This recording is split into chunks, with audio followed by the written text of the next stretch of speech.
मोदी एक मर्तबा फिर टॉक ऑफ द टाउन बन चुका है, और वो इस तरीके से कि जो जॉर्जिया मेलोनी है, प्राइम मिनिस्टर ऑफ इटली, उन्होंने फोन कॉल पर भारतीय प्राइम मिनिस्टर नरेंद्र मोदी को इनवाइट किया है G7 समिट के लिए।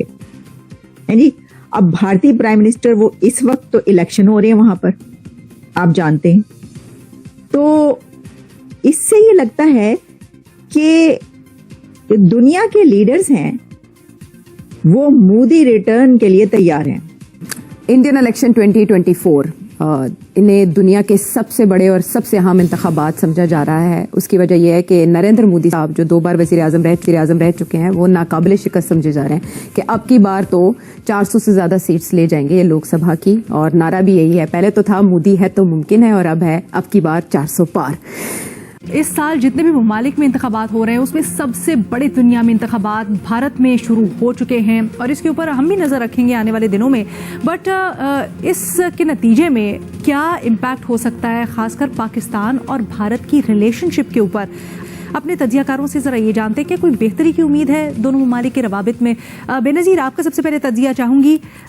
2 बड़ी पार्टीज़ कांग्रेस और बीजेपी, इस दफा भी इन्हीं दोनों में से एक और बीजेपी के ज्यादा इम्कानात जाहिर किए जा रहे हैं। क्या समझती हैं, क्या एक्सपेक्टेशन होनी चाहिए? पोल्स जो अभी तक आ रहे हैं इंडिया में, उसमें तो यही लग रहा है कि बीजेपी बड़ी कंफर्टेबल पोजीशन में है और वो जीत जाएगी। दुनिया के लीडर्स ये समझ रहे हैं कि नरेंद्र मोदी ही दोबारा बल्कि सहबारा प्राइम मिनिस्टर बनने जा रहे हैं।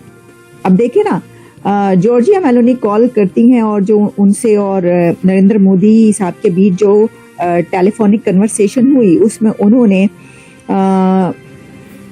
इनवाइट किया नरेंद्र मोदी को कि जनाब आप G7 समिट में तशरीफ लाइए, और जून में G7 समिट है। तो जाहिर है कि देखें, इनवाइट जब किया जाता है तो किसको किया जाता है?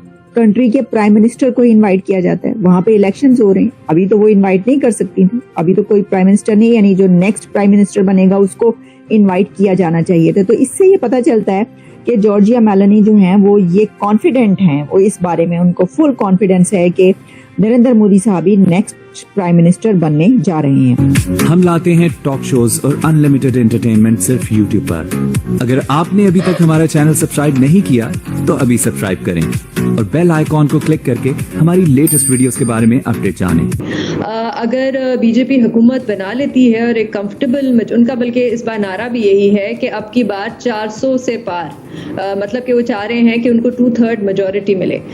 मुझे कोई खास बेहतरी पाकिस्तान और इंडिया के ताल्लुकात में अगर बीजेपी हुकूमत बनाती है कोई खास नजर नहीं आती, इसलिए क्योंकि मेरी राय में इंडिया के पास इतना बड़ा कोई इंसेंटिव नहीं है कि वो पाकिस्तान के साथ इस वक्त इंगेज करे। हाँ, दोनों न्यूक्लियर पावर्ड ममालिक हैं तो थोड़ी बहुत लिमिटेड इंगेजमेंट तो रखनी ही पड़ती है, लेकिन एज सच कोई इतना बड़ा कोई इंसेंटिव नहीं है। शायद हमारा बड़ा ज्यादा इंसेंटिव है क्योंकि हम मईशत के हवाले से देखते हैं, ट्रेड के हवाले से देखा है। हाल ही में वज़रा ने कुछ इशारे भी दिए हैं इस तरफ, खासकर इसहाकदार जैसे देख ले। भट्टी साहब, आपकी क्या चीज अलीना, बस मैं एक लाइन ऐड कर दूं। आप बल्कि अभी जब इंतखाबात चल भी रहे थे, उनकी मुहिम चल रही थी इंडिया में, तो हमने देखा कि नरेंद्र मोदी का भी बड़े अग्रेसिव किस्म के बयान आ रहे थे पाकिस्तान के बारे में कि हम वहां पे घुस के मारेंगे दहशतगर्दों को। उनके जो डिफेंस मिनिस्टर हैं उन्होंने भी जाके टीवी पे इस किस्म के बयान दिए, और ये सिर्फ बयान नहीं थे, अब तो रिपोर्ट्स भी आ गई हैं कि इस किस्म की उनकी स्ट्रेटजी रही है इंडिया की। अच्छा, इंतखाबात के माहौल में तो इस तरह के हमने देखा बयान होते ही हैं। एजाज, आपसे सवाल, लेकिन क्या आपको लगता है इंतखाबात के बाद जब चीज़ें ज़्यादा सेटल डाउन होंगी, हुकूमत आ जाएगी, तो बेहतरी हो सकती है कुछ? पहली बात तो यह है कि ये बहुत ही अफसोस की बात है कि जब पाकिस्तान में 8 फरवरी को इंतखाबात हुए तो पाकिस्तान ने किसी भी हिंदुस्तानी जर्नलिस्ट को पाकिस्तान का वीज़ा नहीं दिया, और कोई हिंदुस्तानी जर्नलिस्ट पाकिस्तान के जो इंतखाबात हैं उनको कवर नहीं कर पाए। और बतौर पाकिस्तानी जर्नलिस्ट मेरी बड़ी ख्वाहिश है कि मैं हिंदुस्तान के इंतखाबात को कवर कर सकूं, लेकिन ये अलमिया देखिए कि हम हिंदुस्तान नहीं जा सकेंगे। उसकी वजह ये है कि ज़ाहिर हमने वीज़ा नहीं दिया, तो ज़ाहिर वो भी वो अपने हाथ में लिए हुए कि हम वीज़ा नहीं देंगे। तो एक बात तो ये। दूसरी बात ये कि मैं ये समझता हूँ कि पाकिस्तान और भारत के दरमियान जो विंडो ऑफ अपॉर्चुनिटी है वो इन इंतखाबात के बाद मौजूद है। वो इसलिए इन इंतखाबात के बाद मौजूद है कि जो भारतीय प्राइम मिनिस्टर हैं नरेंद्र मोदी, वो अपना टेक्निकली آخری الیکشن لڑنے جا رہے ہیں اور لگ یہ رہا ہے کہ شاید وہی اگلے پرائم منسٹر ہوں گے. تو ان کی کوشش یہ ہوگی, بہت سارے ان کے ارد گرد کے لوگ جو ایکسپرٹس ہیں, جو ان کے قریبی دوست ہیں, وہ وہاں پہ میڈیا پہ بھی بات کر رہے ہیں کہ وہ اپنے آخری الیکشن کے دوران جو آخری ٹینیور ہے وہ ہندوستان کے جو بڑے ایشوز ہیں ان کو حل کرنے کی کوشش کریں گے تاکہ لیگیسی اپنی اچھی چھوڑ کے جا سکے اور ہندوستان کو اس ریجن میں ایک وائبرنٹ ملک کے طور پر چھوڑ جائے. اچھا, اسی کے ساتھ پھر انہوں نے بھارتی جو وزیر اعظم نریندر مودی صاحب کی طرف سے ان کو کہا گیا کہ جناب گریٹ کیا گیا ان کے جو ڈے ہے, اور اس کے اوپر اٹلی کے لیے, اور اسی کے ساتھ جو ہے اور بھی کافی گفتگو ہوئی. By lateral issues, ties strengthen کرنے کی بات. تو بھائی ٹائز اور کتنی اسٹرینتھن کرنی ہے, آپ یہ تصویر دیکھ رہے ہیں, تھم نیل پہ آپ نے تصویر دیکھی ہے, کیونکہ جو تھم نیل پہ تصویر ہے وہ بس دیکھیے ہاتھ سے ہاتھ جڑے ہوئے ہیں, بس ہاتھ پکڑنے کی دیر ہے. اور آپ کو پتا ہے کہ جارجیا میلونی بہت بڑی فین ہے نریندر مودی صاحب کی, بہت بڑی فین ہے جارجیا میلونی صاحبہ.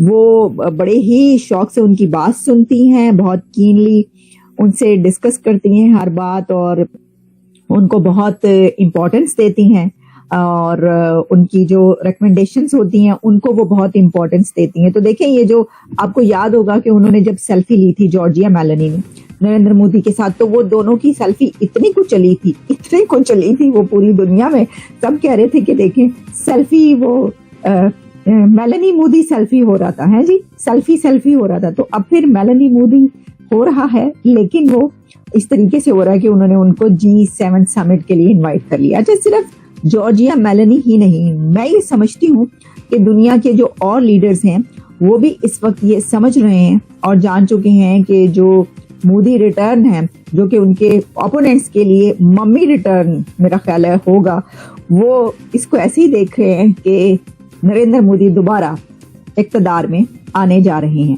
تو بہت سارے ایگریمنٹس کیونکہ اور بھی ہو رہے ہیں, ورنہ دیکھیے جب ایسا فیز ہوتا ہے نا کسی کنٹری کا کہ اس میں الیکشن ہو رہے ہوں تو ایگریمنٹس بھی رک جاتے ہیں, میٹنگز بھی رک جاتی ہیں, انویٹیشنز بھی رک جاتے ہیں. لیکن یہ پہلا ملک ہے اور پہلا وہاں کا ایسا پولیٹیشین ہے کہ جس کے لیے نہ انویٹیشنز رکے ہیں, نہ ایگریمنٹس اس کنٹری کے رک رہے ہیں, اور نہ ہی اس کنٹری کی جو میٹنگز ہے وہ رک رہی ہیں, نہ وہاں پر وزٹس رک رہے ہیں. تو اس سے ہی پتہ چلتا ہے کہ ان کو وہ یہ کہہ رہے ہیں کہ ان کو فل کانفیڈنس ہے کہ یہ آ رہا ہے. لیکن جہاں انڈین میڈیا میں نریندر مودی صاحب کے شادیانے بجائے جا رہے ہیں, ان کی اکنامک پالیسیز کو ڈسکس کیا جا رہا ہے, سراہا جا رہا ہے, تو دوسری طرف جو وہاں پہ کچھ کمیونٹیز ہیں وہ خوف کا بھی شکار ہیں, خصوصاً جو اپوزیشن ہے وہ یہ سمجھتی ہے کہ انڈیا ڈکٹیٹرشپ کا شکار ہونے جا رہا ہے, اور آئندہ الیکشنز تو شاید اس طرح بھی نہ ہو پائیں جس طرح بھی تھوڑی بہت کسی نہ کسی کے لیے گنجائش ہے.